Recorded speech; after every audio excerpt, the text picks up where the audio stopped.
तो दोस्तों हमें प्रश्न दिया है 8 मीटर लंबी 3.5 मीटर ऊंची एवं 20 सेंटीमीटर मोटी दीवार का आयतन ज्ञात कीजिए। तो दीवार जो होती है वो एक घनाभ के आकार की होती है, इस तरीके की। ये है एक दीवार, बना लो दीवार, ये हो गई दीवार।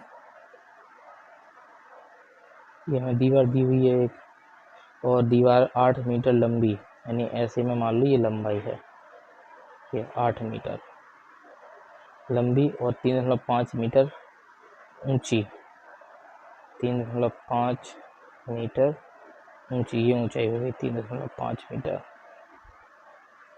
ऊंची। और दिया है 20 सेंटीमीटर इसकी जो है 20 सेंटीमीटर मोटी दीवार है, ये हो गई इसकी मोटाई 20 सेंटीमीटर दी है।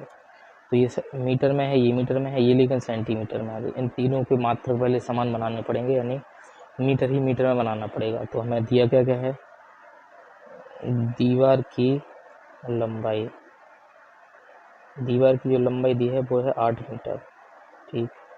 और दीवार की चौड़ाई जो है, दीवार की चौड़ाई दी है 3.5 मीटर।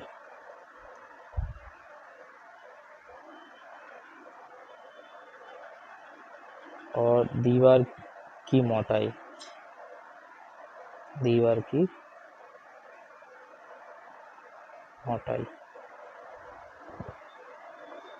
दीवार की मोटाई दी है। और दीवार की जो मोटाई जो दी है वो दी है 20 सेंटीमीटर। सेंटीमीटर से इसको 100 का भाग देके हम इसको बदल देंगे क्या में, मीटर में। तो ये हो गया 0.20 मीटर, इसकी आ गई मोटाई। ये चौड़ाई है, इसको ऊंचाई लिख देंगे, ऊंचाई है ये, ऊंचाई दी है 3.5। अब दीवार का आयतन,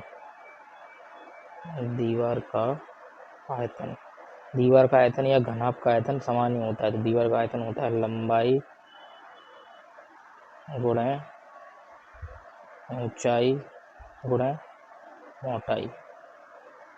लंबाई कितनी है 8 मीटर, गुणे ऊंचाई जो इसकी है वो है 3.5 मीटर, और मोटाई जो आ गई है 0.20 मीटर, 0.20 मीटर। इन सब का गुणा कर लेंगे तो गुणा करने में 5.6 प्राप्त होगा। और क्योंकि इसमें 3 विमाएँ हैं तो मीटर तो आएगा, लेकिन मीटर का क्यूब आएगा। तो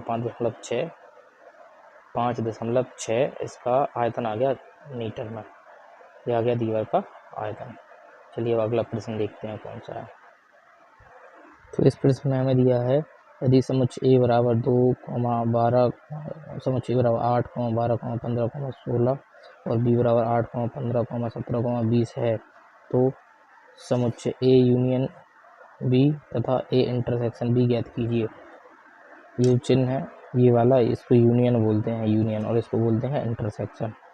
तो हमें A यूनियन B ज्ञात करना है और A इंटरसेक्शन B ज्ञात करना है। यूनियन का मतलब क्या होता है तो वो देखते हैं। देखो पहले तो हमें जो दिया है वो लिख लेंगे। दिया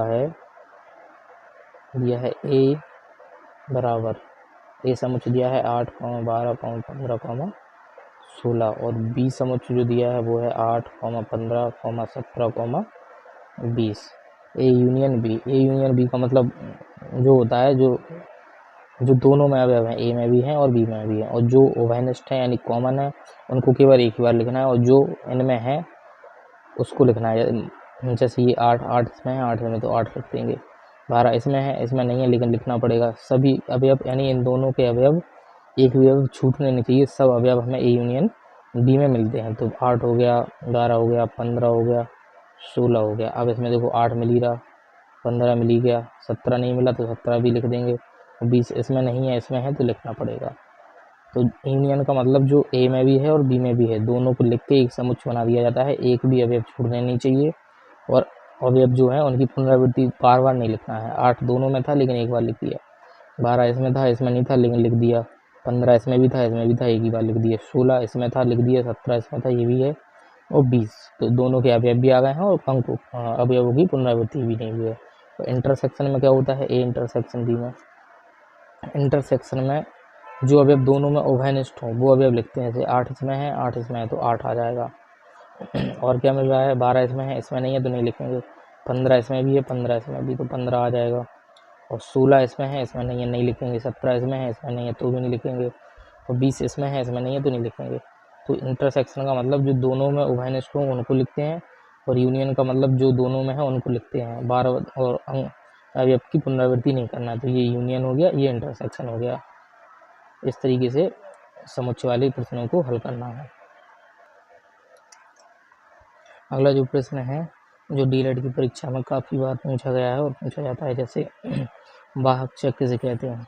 वाहक चेक का मतलब यह है चेक जिसके नाम होता है वह स्वयं अथवा किसी व्यक्ति के द्वारा उस पर लिखी धनराशि को बैंक से प्राप्त कर सकता है। ये जो चेक होती है वाहक चेक, ये चेक कोई भी व्यक्ति किसी दूसरे व्यक्ति को देकर उस पर धनराशि लिखकर उस पर अपने हस्ताक्षर करके वो पैसे बैंक से प्राप्त कर सकते हैं। यह चेक जिसके नाम होता है वह स्वयं अथवा किसी व्यक्ति के द्वारा उस पर लिखी धनराशि को बैंक से प्राप्त कर सकता है। जैसे मैंने किसी को चेक दी और उस पर वो मेरे खाते से जुड़ी हुई है और उस पर मेरे हस्ताक्षर हैं, तो वो धनराशि कोई अन्य व्यक्ति भी जाकर बैंक से प्राप्त कर सकता है। तो क्या मतलब हुआ कि ये धनराशि को बैंक से प्राप्त कर सकता है और चेक पर खातेदार का हस्ताक्षर होना आवश्यक है। यानी जिस व्यक्ति ने ये चेक दी है उसके हस्ताक्षर उस पर आवश्यक हैं और उसके खाते से उस चेक को जॉइंट भी होना चाहिए। तो वो व्यक्ति ये चेक किसी को भी दे सकता है और उससे धनराशि प्राप्त कर सकता है। तो इस प्रश्न में हमें 90 पैसे व 9 रुपये को सरलतम अनुपात में परिवर्तित करना है। तो कैसे करेंगे? 90 पैसे व 9 रुपये में अनुपात ज्ञात करना है। तो कैसे करेंगे? 90 पैसे और 9 रुपये में, तो 90 पैसे ऊपर हो गए और 9 रुपये नीचे आ गए, इनमें अनुपात ज्ञात करना है। तो ये तो पैसे में है ही 90 पैसे, इस 9 रुपये को हम पैसे में बदल लेंगे। तो 9 रुपये को पैसे में बदलने के लिए 100 का गुणा कर देंगे, क्योंकि 1 रुपये में कितने पैसे होते हैं? 100 पैसे। तो अगर किसी को रुपये से पैसे में बदलना है तो उसमें हम 100 का क्या कर देते हैं? गुणा। ये बदल गया 90 पैसे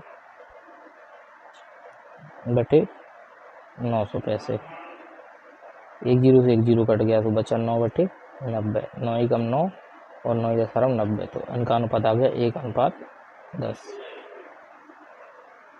इनका अनुपात 9 ही कम 9 और 9.90 1:10 इनका अनुपात आ गया। तो हमें प्रश्न दिया है 750 रुपये का 5% वार्षिक ब्याज की दर से 4 वर्ष का साधारण ब्याज ज्ञात करो। तो फॉर्मूला क्या होता है साधारण ब्याज का? साधारण ब्याज बराबर मूलधन गुणा दर गुणा समय और बटे 100। तो मूलधन कितना दिया? 750 गुणा दर कितनी है? 5% और समय कितना दिया है? 4 वर्ष और बटे में 100। एक जीरो से एक जीरो कट जाएगा और बचा कितना? 75 गुणा 5 गुणा 4 बटे 10। तो 5 से 5 एकम 5, 5 दूनी 10, 2 से 2 दूनी 4, कितना बचा? 75 गुणा 2, 75 दूनी 150। ये ब्याज आ गया जो ज्ञात करना था ब्याज।